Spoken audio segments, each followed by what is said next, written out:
Imagínate la escena. Después de soltar una bomba profética, que el imponente templo de Jerusalén sería totalmente destruido, algo que debió dejar a sus seguidores en shock, Jesús se sienta aquí mismo, en el Monte de los Olivos.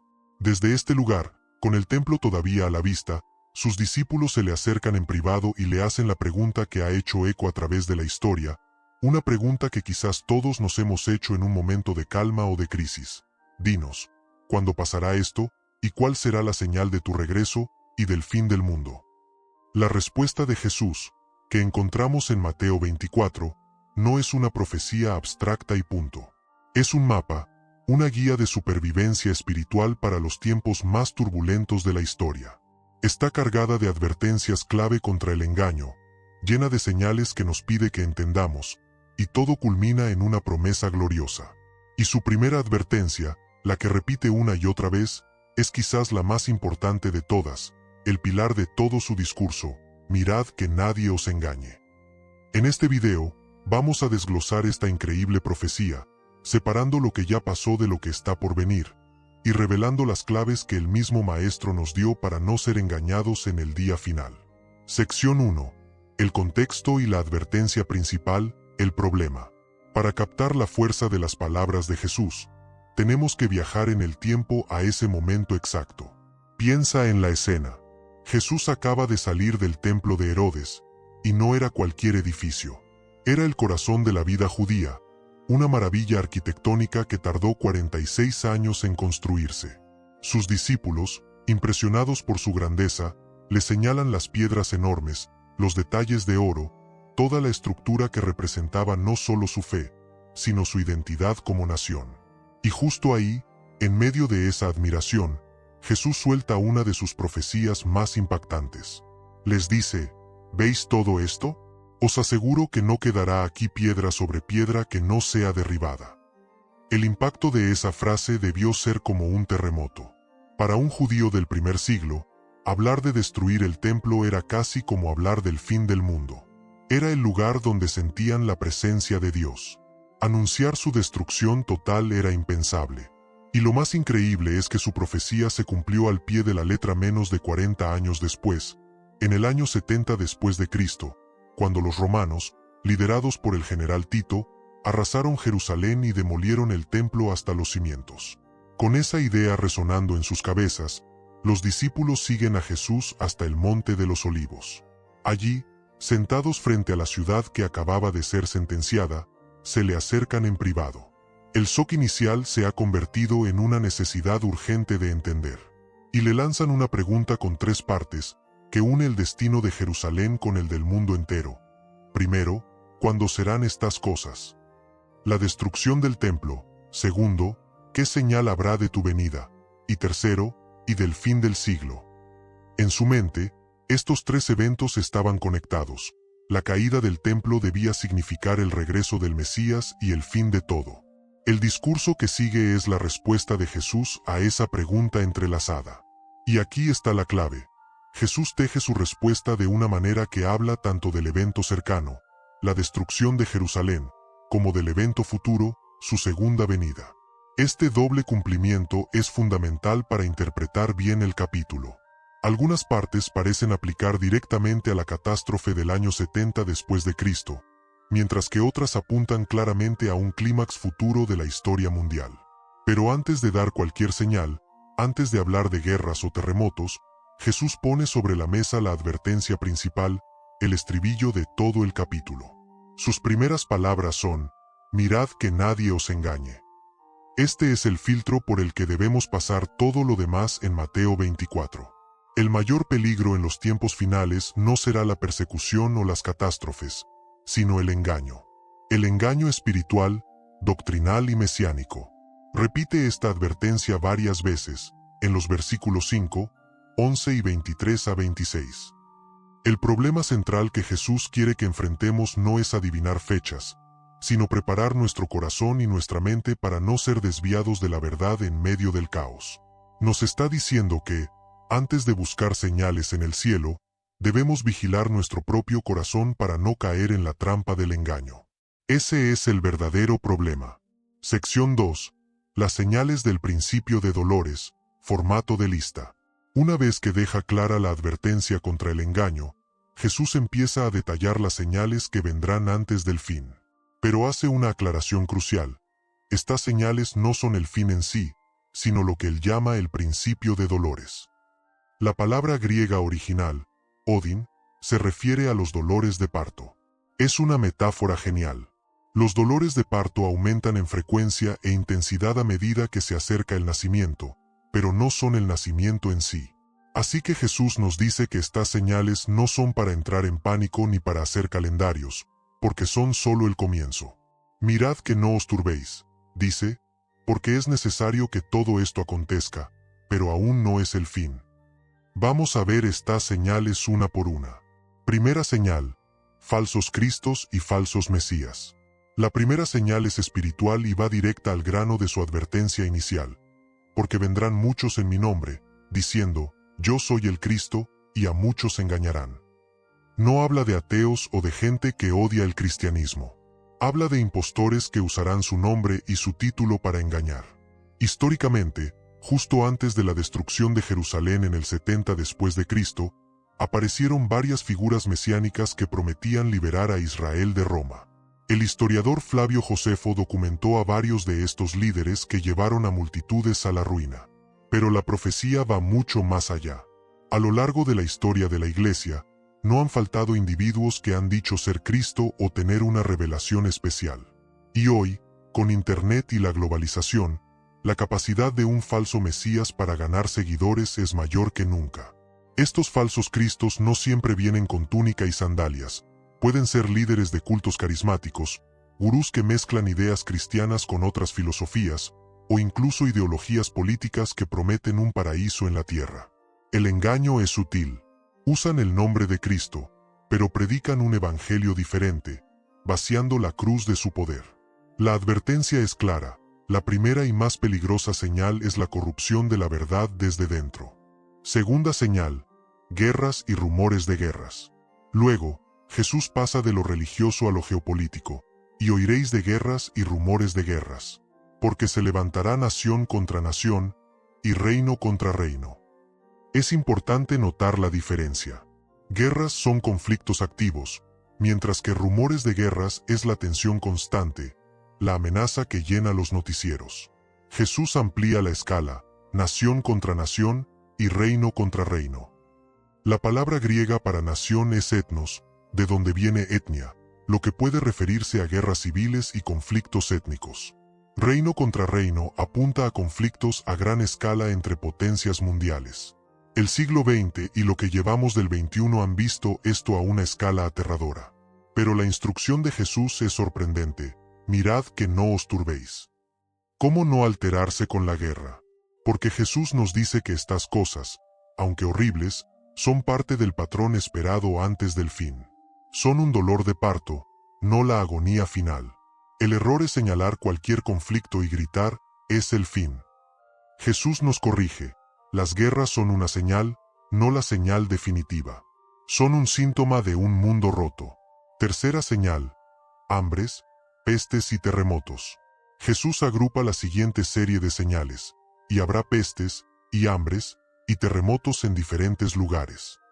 Es interesante que muchos manuscritos antiguos incluyen pestes o epidemias, algo que se ha vuelto muy relevante para nosotros.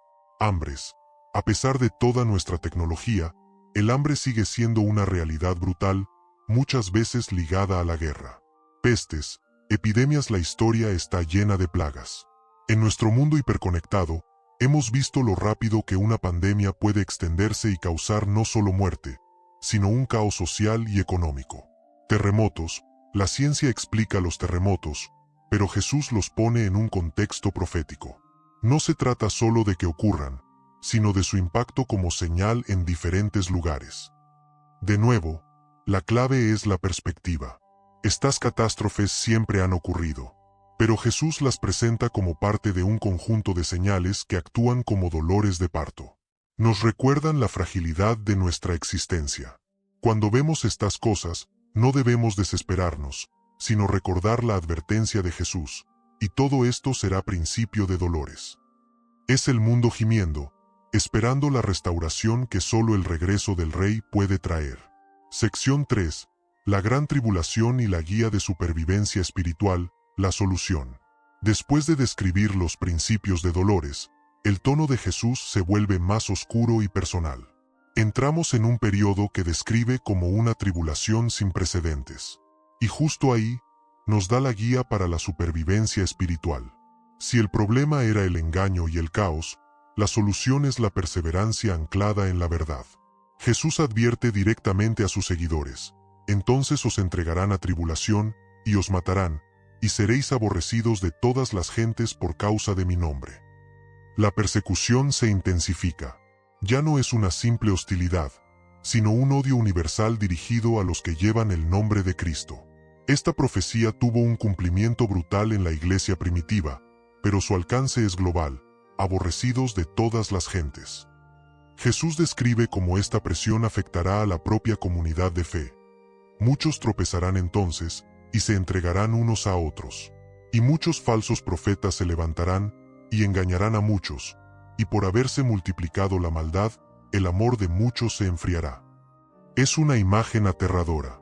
La mayor amenaza no es solo externa, sino interna. Apostasía y traición. La presión hará que muchos tropiecen y se traicionen unos a otros. Engaño intensificado. Los falsos profetas encontrarán un terreno fértil en el miedo y la confusión. El enfriamiento del amor. La frase "el amor de muchos se enfriará" es trágica. La palabra para amor es ágape, el amor desinteresado. Jesús advierte que la creciente maldad o anarquía, anomia en griego, congelará el corazón de muchos creyentes. En medio de esta tormenta, Jesús introduce un concepto ominoso: la abominación desoladora. Dice: por tanto, cuando veáis en el lugar santo la abominación desoladora de que habló el profeta Daniel, entonces los que estén en Judea, huyan a los montes. Para entender esto, Jesús nos dice que vayamos a Daniel. Históricamente, hubo un cumplimiento parcial en el 167 a.C. cuando el rey Antíoco IV Epífanes profanó el templo. Muchos creen que hubo un segundo cumplimiento en el 70 después de Cristo con los ejércitos romanos. Pero el lenguaje de Jesús sobre una gran tribulación, cual no la ha habido desde el principio del mundo, sugiere un cumplimiento final y aún más terrible, probablemente relacionado con la figura del anticristo profanando un futuro lugar sagrado. Cuando esta señal definitiva aparezca, la instrucción es de urgencia total: huyan. Pero incluso aquí, Jesús inserta una nota de esperanza: y si aquellos días no fuesen acortados, nadie sería salvo, mas por causa de los escogidos, aquellos días serán acortados. Dios pone un límite al caos. Entonces, ¿cuál es la guía de supervivencia? Jesús la resume en una frase poderosa: mas el que persevere hasta el fin, éste será salvo. La prueba de una fe genuina no es un arranque emocional, sino una resistencia perseverante que soporta, resiste y no deja que su amor se enfríe. Y da una última señal antes del fin: y será predicado este evangelio del reino en todo el mundo, para testimonio a todas las naciones, y entonces vendrá el fin. A pesar de todo, la misión global de la Iglesia debe completarse. La solución no es esconderse, sino perseverar en la fe y proclamar el Evangelio. Sección 4. El regreso glorioso, el clímax. Después de la oscuridad de la gran tribulación, el tono de Jesús cambia radicalmente. Pasamos de la oscuridad a la luz, del sufrimiento a la gloria. Llegamos al clímax de la historia, la segunda venida de Cristo. Y no será un evento secreto o ambiguo. Será inconfundible, universal y espectacular. Jesús describe las señales cósmicas que precederán su llegada. El sol se oscurecerá, y la luna no dará su resplandor, y las estrellas caerán del cielo. Este lenguaje apocalíptico describe un colapso literal del orden creado. El universo mismo parecerá desmoronarse. Y entonces, en medio de ese caos, aparecerá la señal definitiva. Entonces aparecerá la señal del Hijo del Hombre en el cielo, y entonces lamentarán todas las tribus de la tierra. ¿Cuál es la señal? Muchos creen que la señal del Hijo del Hombre es el Hijo del Hombre mismo, su gloria manifiesta. Y la reacción del mundo incrédulo será de lamento, el terror de enfrentarse al juez que rechazaron. Y entonces, el evento principal, y verán al Hijo del Hombre viniendo sobre las nubes del cielo, con poder y gran gloria. Su regreso no será humilde como el primero, sino en poder, dunamis, y gran gloria, doxa. Será un evento visible para todo el mundo. Como dice en el versículo 27, porque como el relámpago que sale del oriente y se muestra hasta el occidente, así será también la venida del Hijo del Hombre. No habrá necesidad de confirmación de los medios, será evidente para todos. El propósito de su venida es doble: juicio y redención. Él enviará sus ángeles con gran voz de trompeta, y juntarán a sus escogidos de los cuatro vientos, desde un extremo del cielo hasta el otro. Es la gran llamada a casa, el rescate final de aquellos que han perseverado. Para ayudarnos a entender el tiempo, Jesús cuenta la parábola de la higuera. De la higuera aprended la parábola: cuando ya su rama está tierna, y brotan las hojas, sabéis que el verano está cerca. Así también vosotros, cuando veáis todas estas cosas, conoced que está cerca, a las puertas. Así como la naturaleza tiene señales predecibles, la historia tiene señales proféticas. No nos da una fecha, pero sí indicadores. Esto nos lleva a una de las frases más debatidas del capítulo, en el versículo 34, de cierto os digo, que no pasará esta generación hasta que todo esto acontezca. ¿A qué generación se refería? Hay varias interpretaciones: la generación de los discípulos, la generación futura que vea las señales finales, o incluso el pueblo judío como un tipo de gente que perdurará. Independientemente de la interpretación, el punto de Jesús es la certeza. El cielo y la tierra pasarán, pero mis palabras, declara Jesús, no pasarán. Sección 5. Las parábolas de la vigilancia. Después de revelar el majestuoso clímax, Jesús hace un giro crucial. Pasa del qué y el cuándo de la profecía, al cómo de la preparación. El mensaje cambia de lo que debéis saber a cómo debéis vivir. Y lo hace con una serie de parábolas que enseñan una virtud por encima de todas: la vigilancia. El cambio lo marca el versículo 36. Pero del día y la hora nadie sabe, ni aun los ángeles de los cielos, sino solo mi Padre. Podemos conocer la estación, pero la fecha exacta es conocimiento exclusivo de Dios. Esto anula cualquier intento de crear calendarios proféticos. La incertidumbre del momento exacto tiene un propósito: cultivar nuestra constante preparación. 1. La analogía de los días de Noé, VV 37 a 39. Más como en los días de Noé, así será la venida del Hijo del Hombre. El punto de comparación no es tanto la maldad, sino la absoluta normalidad y despreocupación de la vida cotidiana justo antes del juicio. La gente comía, bebía, se casaba, completamente inmersa en sus rutinas. El juicio irrumpió de repente.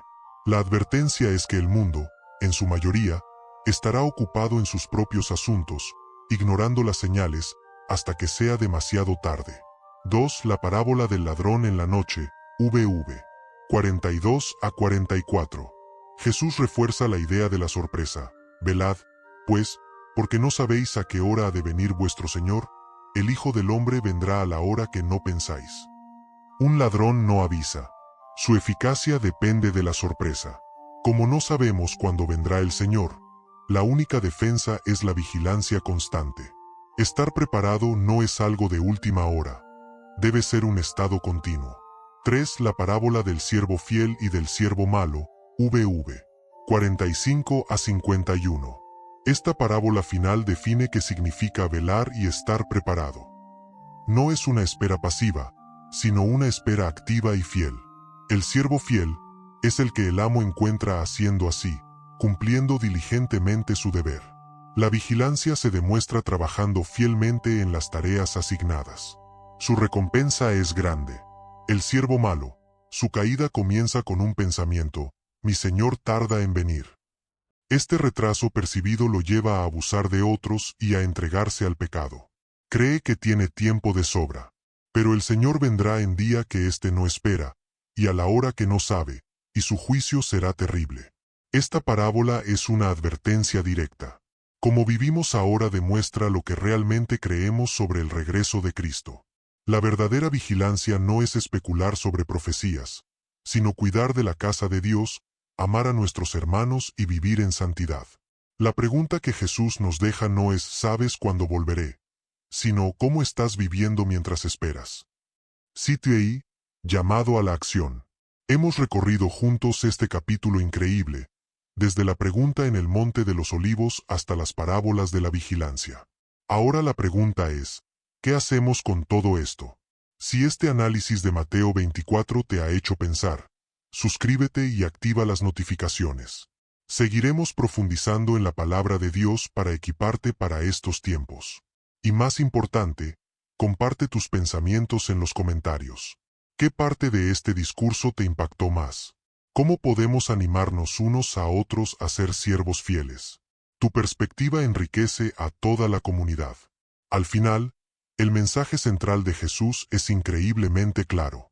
Su objetivo nunca fue convertirnos en expertos en profecías, sino en discípulos vigilantes, fieles y perseverantes. El énfasis no está en predecir, sino en prepararse. La advertencia de que nadie sabe el día ni la hora desvía nuestra atención de los calendarios y los titulares, y la dirige hacia nuestro propio corazón. El mensaje de Mateo 24 no es de miedo, sino de esperanza. Es un llamado a vivir con urgencia y propósito. Nos recuerda que la historia tiene un final glorioso, el regreso del Rey. En resumen, la guía de Jesús para el fin de los tiempos es sorprendentemente práctica. Vigilar nuestro corazón contra el engaño. Perseverar en la fe en medio de la tribulación. Trabajar fielmente en las tareas que nos ha encomendado. Proclamar el Evangelio. No estamos llamados a esperar pasivamente, sino a ocupar nuestro puesto activamente hasta que Él venga. Terminemos con una oración. Padre, gracias por la claridad y la advertencia de tu palabra. En un mundo lleno de confusión, ayúdanos a anclarnos en la verdad de Jesús. Danos discernimiento, fortaleza y un amor que no se enfríe.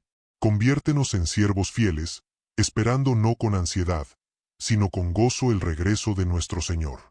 Que cuando Él vuelva, nos encuentre haciendo así. En su nombre oramos. Amén.